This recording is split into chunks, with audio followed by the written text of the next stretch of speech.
Hi guys, welcome back to a new vlog of Hayes and me. ഇന്ന് ഞാൻ വിചാരിച്ചു ഒരു ഹോം വ്ലോഗ് ആയാലോ. ഇന്നൊരു സാറ്റർഡേ ഇരിക്കുകയാണ്, അപ്പോൾ ജസ്റ്റ് ഹോം വ്ലോഗ് ചെയ്യാമെന്ന് വിചാരിച്ചു. എല്ലാവരും എൻ്റെ അടുത്ത് ചോദിക്കുക നിങ്ങൾക്ക് ഷോപ്പിംഗ് വ്ലോഗ് മാത്രമേ ഉള്ളൂ. അപ്പോൾ ആക്ച്വലി എനിക്ക് എന്ത് വീഡിയോസാണ് എടുക്കേണ്ടതെന്ന് അറിയത്തില്ല കേട്ടോ. അപ്പോൾ അതുകൊണ്ടാണ് ഞങ്ങൾ എപ്പോഴും എവിടെയെങ്കിലുമൊക്കെ ഇങ്ങനെ പോകുമ്പോൾ ഉള്ള അങ്ങ് ഷോപ്പിംഗ് വീഡിയോസ് ആയിട്ട് എടുക്കുന്നത്. അപ്പം ഞാൻ വിചാരിച്ചു ഇന്നെന്നാൽ പിന്നെ വീട്ടിലുള്ളൊരു വ്ലോഗ് എടുത്ത് നോക്കിയാലോ. ഇത് ഫുൾ ടൈം വീട്ടിലാണോ എന്ന് അറിയത്തില്ല കേട്ടോ, കാരണം സാറ്റർഡേ ആണ്, ഉച്ചയ്ക്ക് ഇന്ന് ഫ്രീ ആണ്. അപ്പോൾ എന്തെങ്കിലുമൊക്കെ ഓരോ പരിപാടി വരും, എന്നാൽ പിന്നെ ചുമ്മാ അത് ഷൂട്ട് ചെയ്തിടാലോ എന്ന് വിചാരിച്ചു. എന്താ ചെയ്യ വയസ്സു? എന്താ വർക്കാ? ഓ മീറ്റിംഗ്. ഉച്ചക്കത്തെ ലഞ്ചും ബ്രേക്ക്ഫാസ്റ്റും ഒക്കെ ഉണ്ടാക്കി കഴിഞ്ഞു. അപ്പം ലഞ്ച് കൊണ്ടുപോവുക വർക്കിന് പോകുമ്പോൾ. അപ്പം അതുകൊണ്ട് തന്നെ രാവിലെ ലഞ്ചിൻ്റെ പരിപാടിയും ബ്രേക്ക്ഫാസ്റ്റും എല്ലാം കഴിഞ്ഞു. ഇനിയിപ്പം പോയി നമുക്ക് ബ്രേക്ക്ഫാസ്റ്റ് കഴിക്കണം. ഇന്ന് സാറ്റർഡേ ആണ്, അപ്പം ഉച്ചയ്ക്ക് വർക്കൊന്നും ഇല്ലാത്തതുകൊണ്ട് ഇന്ന് വേറെ ഒരു പ്രോഗ്രാമും ഇല്ല എന്ന് പറഞ്ഞിങ്ങനെ ഇരിക്കുന്നു. ചിലപ്പോൾ വേറെ പ്രോഗ്രാം ഒന്നുമില്ലെങ്കിൽ മിക്കവാറും എന്തെങ്കിലുമൊക്കെ അടൂര് പോകേണ്ട എന്തെങ്കിലും കാര്യമൊക്കെ വരും കേട്ടോ. അപ്പോൾ പയ്യെ ഞങ്ങൾ എന്താ പ്രോഗ്രാം എന്ന് തീരുമാനിച്ച് വരുന്നതേ ഉള്ളൂ. ഫ്രീ ആയതുകൊണ്ട് തന്നെ ഇപ്പോൾ പെട്ടെന്നൊരു പരിപാടിയൊക്കെ വന്നു കേട്ടോ. ഇച്ചയുടെ കണ്ണ് കാണിക്കണം, ഭയങ്കര ഡ്രൈ ആയിട്ട് ഇരിക്കുന്നു കണ്ണെന്ന്. അപ്പം ഇച്ചയുടെ കണ്ണ് കാണിക്കണം.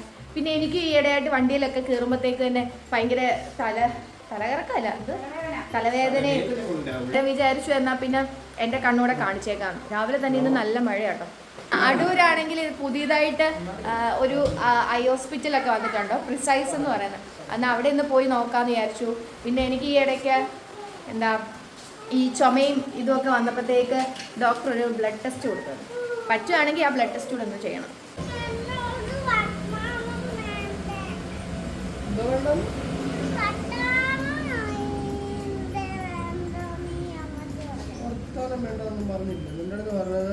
നിന്റെ ഷൂ അടുത്ത ബേബിക്ക് പറഞ്ഞുകൊണ്ടാ പറഞ്ഞു ഇറങ്ങാം അങ്ങോട്ട്. ഞങ്ങൾ പോകാൻ വേണ്ടി ഇറങ്ങുവാണ്. ഞങ്ങൾ ഇവിടെ കണ്ണാശുപത്രിയിൽ കാണിക്കാൻ വേണ്ടി വന്നു. പക്ഷെ ഇവിടെ വന്നപ്പോൾ അറിഞ്ഞ് ഡോക്ടേഴ്സൊക്കെ സമരത്തിലാണ്. ഇന്നിപ്പം എവിടെയും ഡോക്ടേഴ്സ് ഇല്ലെന്ന് തോന്നുന്നു എല്ലായിടത്തും. ഇന്ന് സാറ്റർഡേയാ. അറിയാലോ എന്താ സമരം എന്നുള്ള, മറ്റേ റേപ്പ് കേസിൻ്റെ അതിൻ്റെ ആണെന്ന് തോന്നുന്നു. അത് പക്ഷേ സത്യത്തിൽ അത് ആവശ്യമുള്ള കാര്യം. അതായത് നമ്മുടെ ഇന്ത്യയിൽ മറ്റ് രാജ്യങ്ങളിൽ പലയിടത്തും ഉള്ളതുപോലെയാണ് ഇന്ത്യയിൽ റേപ്പിനുള്ള ശിക്ഷ വളരെ കർശനമാകണം. വളരെ അത് ഈ പറയുന്ന പോലെ പബ്ലിക് ആയിട്ട് ഉള്ള ടൈപ്പിൽ തന്നെ വേണമെങ്കിൽ ആക്കണം. ആളുകൾക്ക് അത് കണ്ട ഭയം വരണം. സത്യം, ആ രീതിയിൽ വേണം ശിക്ഷ മാറ്റാനായിട്ട്. പ്രശ്നം എന്താണെന്ന് വെച്ചാൽ നമുക്ക് ഹ്യൂമൻ റൈറ്റ്സ് പ്രകാരമുള്ള പ്രശ്നങ്ങളും പിന്നെ ആൾക്കാർക്ക് ഈ കള്ളത്തരം കാണിച്ച് ഈ ആൾക്കാരെ സ്കേപ്പ് കോട്ട് ആക്കുമല്ലോ, ആ വക കേസ് വരുമ്പോഴേ ഉള്ളൂ വിഷയം വരുന്നത്. പക്ഷെ അതിനൊരു കാലയളവ് വെച്ചിട്ട് പെട്ടെന്ന് കാര്യങ്ങൾ നീക്കുക, അതിനുശേഷം അതിനെ തക്കതായതുള്ള ശിക്ഷ കൊടുക്കുക, അതാ ചെയ്യേണ്ടത്.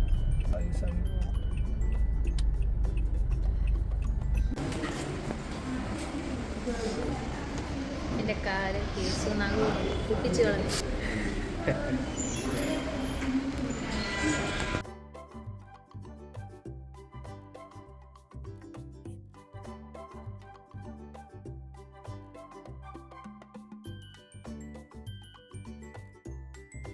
എൻ്റെ ബ്ലഡ് എടുക്കാൻ വേണ്ടി നോക്കിയിട്ട് വെയിനൊന്നും കിട്ടുന്നില്ലായിരുന്നു കേട്ടോ. പിന്നെ മൈക്രോ ലാബിലെ ജൂനിയേഴ്സ് തൊട്ട് സീനിയേഴ്സ് വന്ന് വരെ പ്രയോഗം നടത്തിയിട്ട് ലാസ്റ്റിൽ എനിക്ക് കിട്ടിയത്.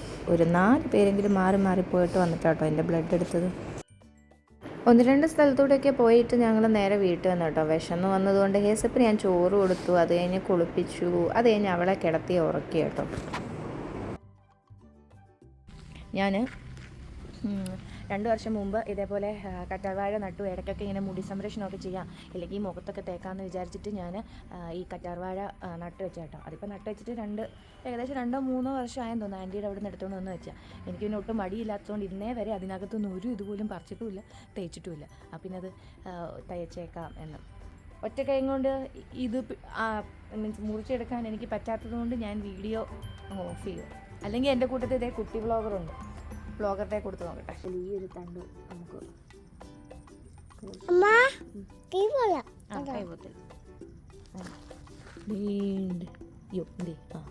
ഇനിയിപ്പോൾ നമുക്ക് ഇതിൻ്റെ ഈ സൈഡിലത്തെ മുള്ളില്ലേ കാണാൻ വയസ്സുകൂട്ടാ? എന്നാ വേണ്ടി ഈ മുള്ളിങ്ങനെ അമ്മയുടെ തല കാണില്ല കേട്ടോ. നമ്മുടെ തല വേണ്ട, ആടുണ്ടോ? അത് സാരമില്ല. അമ്മ ഇങ്ങനെ മുറിക്കുന്ന കാണുന്നുണ്ടോ? ആട് കാണുന്നുണ്ട്. പിന്നെ അത് മതി. അമ്മയുടെ ചെരുപ്പും കാണുന്നുണ്ട് കേട്ടോ. ആ ചെറുപ്പം കാണണ്ട, ഇത് കണ്ടാ മതി. എന്നിട്ട് നമുക്കിത് ഇങ്ങനെ ഇതൊരു തുരുമ്പ് പിടിച്ച കേട്ടോ, ഉപയോഗിക്കാത്ത പിച്ചാത്തി. ഇതിങ്ങനെ ആഹാ നല്ല രസം. മേടിച്ചുകൂട്ടാ ഇത് തിന്നാൻ വേണോ? എന്താ കറി വെച്ച് നമുക്ക് തിന്നാം. കറി വെച്ചോ? ഇത് കറി വെക്കുന്നതല്ല. ഇതെന്തിനാ എടുത്തതെന്നറിയാവോ? ഇത് അമ്മ തലയെ തേക്കാൻ വേണ്ടി എടുത്തതാ. ഒന്ന് തൊട്ട് എനിക്ക് അവിടെ അല്ല, ഈ മുറിച്ച് വെച്ചേ. എണ്ണയോ? എണ്ണയല്ല. അയ്യോ കൊതു കുത്തിയോ? ഓടിക്കോ ഓടിക്കോ ഓടിക്കോ. അകത്തു. അമ്മ ആണെങ്കിൽ സോയാബീൻ കട്ട്ലേറ്റ് ഉണ്ടാക്കാൻ വേണ്ടി എല്ലാം റെഡിയാക്കി വെച്ചേക്കുക. സോയാബീൻ കട്ട്ലേറ്റ് നല്ല ടേസ്റ്റ് ആട്ടോ. സോയാബീൻ കട്ട്ലേറ്റ് ഞങ്ങൾ ഒരു തവണ അമ്മ ഇതുപോലെ ഉണ്ടാക്കി, നല്ല ടേസ്റ്റ് ആയിരുന്നു. അപ്പോൾ വേണമെങ്കിൽ ഇതിൻ്റെ റെസിപ്പി ഉടനെ ഇടാം. മുടി ഇങ്ങനെ എടുത്ത് ഇങ്ങനെ തേക്കുക. എനിക്ക് പിന്നെ ഒത്തിരി മുടി ഉള്ളതുകൊണ്ട് ചിലപ്പം ഇത് തന്നെ തികയുമെന്ന് അറിയത്തില്ല കേട്ടോ. അപ്പം ഞാൻ എൻ്റെ തലയിൽ ഫുള്ളായിട്ട് കറ്റാർവാഴ തേച്ചു. ഇനി ഒരു പറ്റുവാണെങ്കിൽ 1 മണിക്കൂറൊക്കെ തല വെച്ചിട്ട് പിന്നെ അങ്ങ് വാഷ് ചെയ്യും. ഒരു വീഡിയോ ഇത്രയേ ഉള്ളൂ. അപ്പം അടുത്ത വീഡിയോയിൽ കാണാം. അപ്പം ശരി, ബൈ.